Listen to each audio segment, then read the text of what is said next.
بھی یاد کرتی ہے اور اللہ بھی اپنی بارگاہ میں قبولیت کرتا ہے۔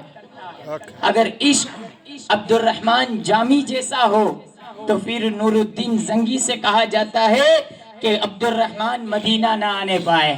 یہ عشق کی بات ہے۔ المختصر ایک واقعہ میرے عشق کے مطابق بیان کر کے رخصت ہو جاؤں گا۔ فرماتے ہیں کہ ایک قافلہ مدینہ کی طرف رواں دواں تھا۔ اس کے اندر ایک ایسے بھی عاشق تھے کہ جو دل سے حضور کو محبت کرتے تھے، جو حضور کے دیدار کے لیے تڑپتے تھے، جو مدینہ جانے کے لیے ترستے تھے۔ جب انہوں نے سنا کہ ایک قافلہ مدینہ کی طرف رواں دواں ہے تو انہوں نے سوچا کہ مجھے بھی حضور کی زیارت کرنی ہے، مجھے بھی حضور کے گنبد خضرا کو دیکھنا ہے۔ اور جب یہ دل میں تمنا ہوئی تو وہ قافلے کے ساتھ روانہ ہو گئے۔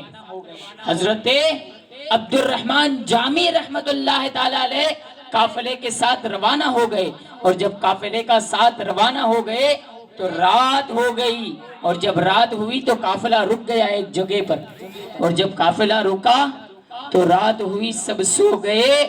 حضرت نور الدین زنگی کے خواب میں حضور تشریف لائے، حضور تشریف لائے اور کہنے لگے اے نور الدین جامی مدینہ آنے نہ پائے، اے نور الدین جامی مدینہ نہ آنے پائے، اسے روک دو۔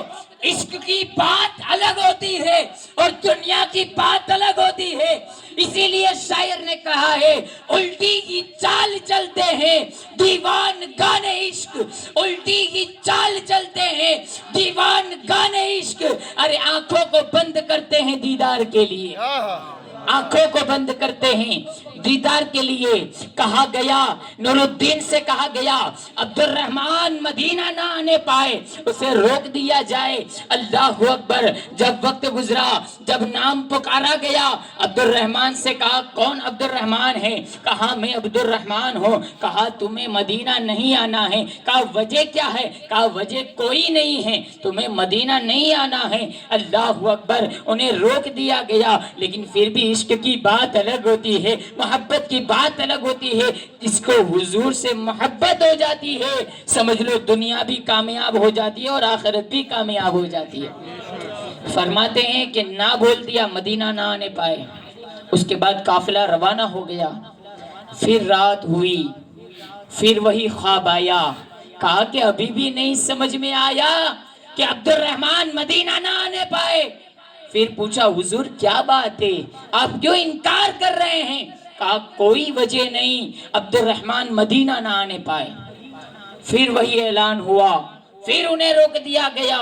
جب تیسری مرتبہ قافلے کا سفر رواں دواں ہوا اور جب آخری وقت ہوا، اس کے بعد فرمایا کہ تمہیں کہا تھا کہ عبد الرحمن مدینہ نہ آنے پائے، لیکن پھر بھی یہ مدینہ آ رہا ہے، اسے روک دیا جائے۔ آقا وجہ کیا ہے؟ سرکار وجہ کیا ہے؟